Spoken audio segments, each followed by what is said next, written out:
ತಾಯಿಗಿಂತ ಮಿಗಿಲಾದ ದೇವರಿಲ್ಲ. ದುಃಖಿತ ತಾಯಿ ಚುನಾವಣೆಯನ್ನು ಗೆದ್ದು ನಿಂತ ನಡೆ ರಿಯಲಿ ಎಂಥವರಿಗೂ ಒಂದು ಸ್ಫೂರ್ತಿದಾಯಕವಾಗಿದೆ.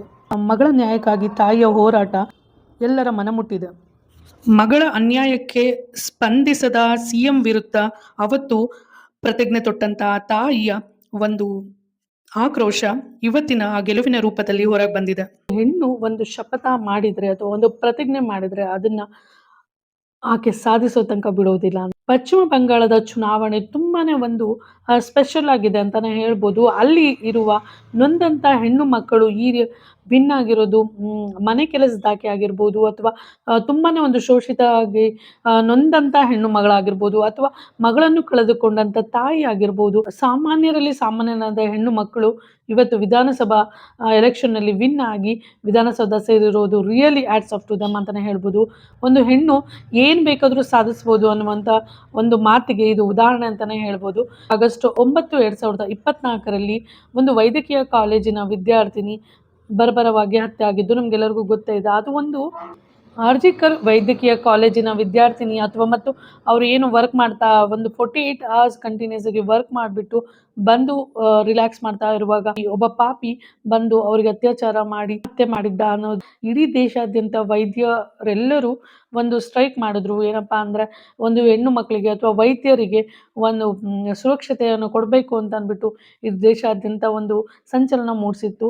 ಆಗ ಮಮತಾ ಬ್ಯಾನರ್ಜಿ ಅವರಿಗೆ ಇದು ಒಂದು ದೊಡ್ಡ ಸವಾಲಾಗಿ ಉಳಿತು. ಆದರೆ ಆಗಿನ ಸಮಯದಲ್ಲಿ ಮಮತಾ ಬ್ಯಾನರ್ಜಿ ಅವರು ಕೊಟ್ಟಂತ ಒಂದು ಸ್ಟೇಟ್ಮೆಂಟ್ ತುಂಬಾನೇ ಎಲ್ರಿಗೂ ನೋವು ಉಂಟಾಯಿತು. ಮತ್ತು ಯಾಕೆ ಹೆಣ್ಮಕ್ಳು ಸೇಫ್ ಆಗಿರ್ಬೇಕು, ಅವರು ರಾತ್ರಿ ಹೊತ್ತು ಹೊರಗೆ ಹೋಗಬಾರ್ದು ಅನ್ನುವಂಥ ಈ ಒಂದು ಮನಸ್ಥಿತಿಯ ಒಂದು ಸ್ಟೇಟ್ಮೆಂಟ್ ಈವನ್ ತುಂಬಾ ಜನರಿಗೆ ತುಂಬಾ ನೋವಾಯಿತು. ಸ್ವತಃ ಮಗಳನ್ನು ಕಳೆದುಕೊಂಡಂತ ತಾಯಿಯ ಮನಸ್ಸು ತುಂಬಾನೇ ಅಲ್ಲಗೆಡಿಸ್ತು ಅಂತಾನೆ ಹೇಳ್ಬೋದು. ಮತ್ತು ಆಗಿನ ರಾಜ್ಯ ಸರ್ಕಾರದಲ್ಲಿ ಏನು ಮಮತಾ ಬ್ಯಾನರ್ಜಿ ಸಿಎಂ ಆಗಿದ್ರು ಅವರು ತೋರಿದಂಥ ನಿರ್ಲಕ್ಷ್ಯ ತುಂಬಾನೇ ಅವ್ರಿಗೆ ನೋವನ್ನು ಉಂಟು ಮಾಡ್ತು. ಅದನ್ನ ಮನಸ್ಸಲ್ಲಿ ಇಟ್ಕೊಂಡು ಅವರು ತುಂಬಾ ದಿನಗಳಿಂದ ನೋವಲ್ಲಿ ಇದ್ರು ಮತ್ತು ಮಗಳಿಗೆ ನ್ಯಾಯ ಸಿಗೋ ತನಕ ತಲೆ ಬಾಚುವುದಿಲ್ಲ ಎನ್ನುವಂಥ ಒಂದು ಪ್ರತಿಜ್ಞೆಯನ್ನು ಮಾಡಿದ್ರು. ಅದಾದ ನಂತರ ಕೆಲವೇ ದಿನಗಳಲ್ಲಿ ಯಾರು ಆ ತಪ್ಪಿತಸ್ಥ ಅಂತ ಅಂದ್ಬಿಟ್ಟು CBI ಮುಖಾಂತರ ಕಂಡುಹಿಡಿದ್ರು.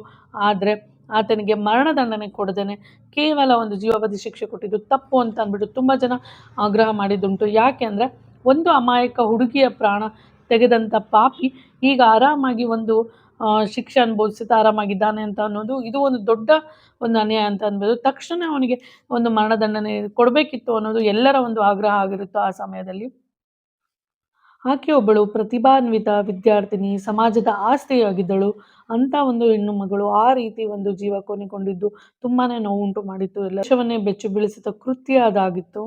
CBI ತನಿಖೆ ನಂತರ ತಿಳಿದು ಬಂದಿದ್ದು ಆ ಒಬ್ಬ ಅಪರಾಧಿ ಯಾರು ಅಂತ ಅಂದ್ಬಿಟ್ಟು ಸಂಜಯ್ ರಾವ್ ಎನ್ನುವಂಥ ವ್ಯಕ್ತಿ. ಸುಮಾರು 2 ವರ್ಷಗಳಿಂದ ನೋವಲ್ಲಿ ಇದ್ದಂಥ ತಾಯಿಗೆ BJPಯವರು ಸಾಂತ್ವನ ಮಾಡಿ ಆ ತಾಯಿಯನ್ನು ವಿಧಾನಸಭಾ ಚುನಾವಣೆಯಲ್ಲಿ ನಿಲ್ಲಿಸಿದ್ದಾರೆ. ಗೆದ್ದ ತಾಯಿ ಹೇಳಿದಿಷ್ಟು, ಈ ರಾಜಕೀಯ ಪ್ರವೇಶ ಕೇವಲ ಮಗಳಿಗೆ ನ್ಯಾಯ ಕೊಡಿಸುವುದು ಮತ್ತು ಮಹಿಳೆಯರ ಸಂರಕ್ಷಣೆಗಾಗಿ ಅಂತ ಅಂದ್ಬಿಟ್ಟು. ಸೊ ಈ ಒಂದು ಮಾತು, ಈ ಒಂದು ಪ್ರಾಮಿಸ್, ಈ ಒಂದು ಭರವಸೆ ತುಂಬ ಜನರ ಮನಸ್ಸಲ್ಲಿ ಹತ್ತಿರ ಆಗಿ ಅವರು ವಿನ್ ಆಗಲಿಕ್ಕೆ ಒಂದು ಸಹಾಯ ಮಾಡ್ತು. ಮೌಮಿತಾ ದೇಬ್ನಾಥ್ ಈ ದುರದೃಷ್ಟ ಮಗಳ ಹೆಸರು ಮತ್ತು ಆಕೆಯನ್ನು ಒಂದು ಅಭಯ ಎಂದು ಕರೆಯಲಾಯಿತು. ಅಭಯ ಕೇಸು ದೇಶಾದ್ಯಂತ ಸಂಚಲನ ಮೂಡಿಸಿತ್ತು. ಸಾರಿಯ ಪಂಚರಾಜ್ಯ ಚುನಾವಣೆಯಲ್ಲಿ ಪಶ್ಚಿಮ ಬಂಗಾಳದ ಈ ತಾಯಿಯ ಒಂದು ನಡೆ ಎಲ್ಲರನ್ನೂ ಹತ್ತಿರ ತಂದ್ಕೊಂತು, ಎಲ್ಲರ ಒಂದು ಮನಸ್ಸು ಗೆದ್ದಿತ್ತು. ಮತ್ತು ಈ ರೀತಿ ಒಂದು ಭರ್ಜರಿ ಗೆಲುವನ್ನು ಗೆಲ್ಲಕ್ಕೆ ತಾಯಿಯ ಒಂದು ನೋವನ್ನು ಅರಿತ ಜನ ಅಲ್ಲಿ ವೋಟ್ ಮಾಡಿ ವಿನ್ ಮಾಡಲಾಗಿತ್ತು.